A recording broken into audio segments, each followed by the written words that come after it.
This is problematic.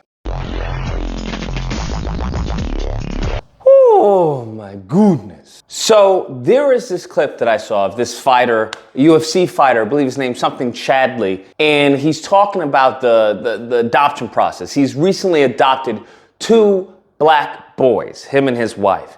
And my heart really goes out to those kids because I would argue that this is a form of child abuse. Now, I know many people are like, what are you talking about? This isn't child abuse. You're crazy. You're talking newly. And I'm going to explain to you why I believe this is a form of child abuse. Because how this man is talking in this video is that it's eerily reminiscent of slave master talk. It's eerily reminiscent of racist. That's how he is talking. Because it's honestly point by point him bringing up the scripture, him talking about color blindness, him trying to remove the blackness from these kids. I'm not raising black children.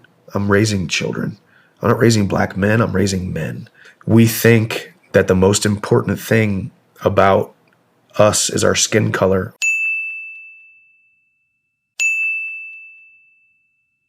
And in America, that is not doing them any service, especially when black people as a collective. We need more strong black men. We need more people who are worried about the collective, who are going to invest in the collective, as opposed to those who see themselves as an individual, who are like, hey, black people as a whole, that got nothing to do with me. That's not my fight. I'm going to worry about me. And that is a symptom of racism. It's a symptom of the slave master mindset, which they are injecting into many of the up and coming.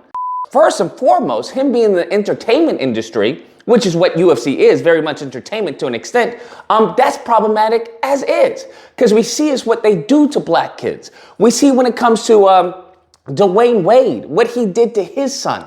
We see what they did Charlize Theron, what she did to her son, right? So we see what happens when they get into, we'll say, certain spaces in the elite Hollywood realm. We see that they get put into a culture that is not black American culture. That is white culture, okay? That is what that is. And that white culture, certain negative aspects of it are having a degenerate impact on black Americans. That is what's happening. So when he's talking about, I'm not raising them as a black men, I'm just raising them as men. What he is doing is robbing these black kids. He is robbing them of their culture. He is robbing them of their identity. He is robbing them of their history. That's what he is doing. And him being a white male or whatever he is, that is a problem because he will never be able to raise black men because he's not a black man. So all he will raise them as is a white man. He will have them be colorblind, have no issue or concern about the collective or his community. He will have them be nothing more than a proxy to racism. That is all they will be, and that's exactly what they have done time and time and time again. And they will try to infuse their racial mindset and their behavior with the scripture.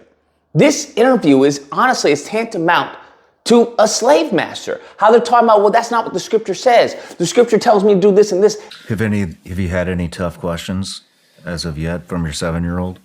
Yeah, I mean, there's questions about skin color, obviously, I mean, because it makes a lot of sense, right? It's like whether and just a call to action for men, right? We grew up on cowboys and Indians and GI Joes and superheroes and stuff, and we all want to feel like a superhero, right? As the male gene, we want to feel like a superhero. And we are a superhero to our children, right? We are a superhero to our children. We are a godlike figure to our children. They will bastardize the scripture just as they've done it presently. And now they got the black churches bastardizing the scripture. They will bastardize the scripture just as they did it with our ancestors and given us the slave Bible, and they will utilize it and weaponize it for their gain, for their profit, okay, for their propaganda. That is what they do time and time and time again. And we see this even with the Republican Party, the modern Republican Party, how they have weaponized scripture. How even back in the day, when it comes to what I call prophet preaching, I forgot the actual word, but that's what they're doing. Hey, if you get to me, everything will be fine. These people stem from a lineage of evil. And I'll say that time and time again. And this lineage of evil are doing the same tactics. They haven't changed. They're doing the same tactics that their ancestors are doing. I know there are many out there who see this as beautiful. Yes, absolutely. Listen, you being colorblind in a non-colorblind society puts you at a disadvantage. You raising someone up to be colorblind in a non-colorblind society puts that kid at a disadvantage. So when I see this white couple, I would ask, why didn't you get 2 white kids? Why not get 2 white kids and leave those 2 black boys alone? Leave them alone. If you can't raise them as black men, then leave them alone. You will be doing more harm to them than good. You will be doing more harm to black people than good. And this stems from the ignorance. This stems from, as Dr. Dragori would say, post-traumatic slave master syndrome. If you are having your enemy and anyone who speaks like this man spoke, especially in times like this, when we have, as far as still dealing with the shockwave from systemic racism that's occurring right now in our communities, whether it's to education, whether it's through medical, whether it's through incarceration, whether it's through drugs, whether it's through, the litany of things that are hyper-centered and focused on black Americans. If you want to completely whitewash and ignore that, then yes, you will be a detriment to these 2 black boys' lives than a blessing as to what he's trying to come off as. This is disgusting. This is actual racism. And it's sickening because I would argue it's gotten to the point where they are actually seeking black kids to do this to. They are seeking black kids within these systems to circumvent their history, to make them docile, to make them weak in order to protect their lineage.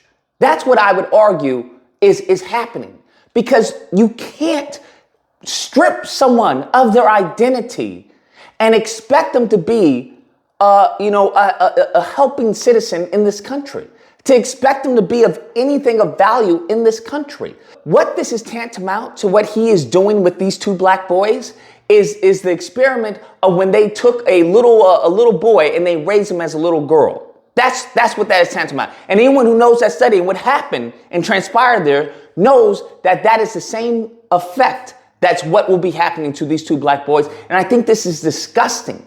I think this is demonic. I think this is wicked. And I think this is perverse. That's what I think this is. They are not doing any type of good to these black boys. They are harming them. And I hope CPS takes them away before we come down later down the years and we find out they're doing some really perverse things. Especially when you talk about, well, I'm not going to raise them as black men. I'm just going to raise them as men. How does that help them, given the fact that they are black men? How does that help the collective? How does that help the plight of black people? How does that move the needle anywhere? It doesn't. You're blinding them to the truth. You're feeding them propaganda. And what is eventually going to happen is that they are going to either hate their people or they're going to grow up to hate you. That's what's going to happen. I think this is sick. I think this is perverse. And I don't think anyone should be applauding this. No one should be doing this. This is disgusting. You're robbing them of their cultural heritage, of their cultural history, everything, by doing this. And the only group that this benefits is them. The only group that this benefits are non-black people. Anyways, guys, that's the video. Let me know what you guys think. Whether or not you believe Lucas, you're blowing this out of proportion. This is a great thing. 2 black kids have been adopted. This is a beautiful thing, okay? Or if you have believed, no, it's not a beautiful thing. How he's going to raise them is the problem. Just as many Republicans have a problem with, as far as trans kids and puberty blockers, I have a problem with this demonic individual raising and robbing these 2 black kids of their blackness. Robbing them as far as what their ancestors died to protect, okay? What has constantly been under attack in this country since we got here, he wants to completely skirt over it. That is demonic. That is wicked, evil behavior. And I will not applaud that. I don't see any benefit in that whatsoever. Now, if you happen to disagree, you're more than welcome to call during Disagreement Day, which is typically held Friday through Sunday. You know the drill. You call in, we duke it out. Hope you guys enjoyed the video. If you did, please feel free to like, share, comment. Let me know what you guys think about this situation, about this debacle, and subscribe, and all that fun stuff. Till next time, guys, be amazing. I'm not raising black children.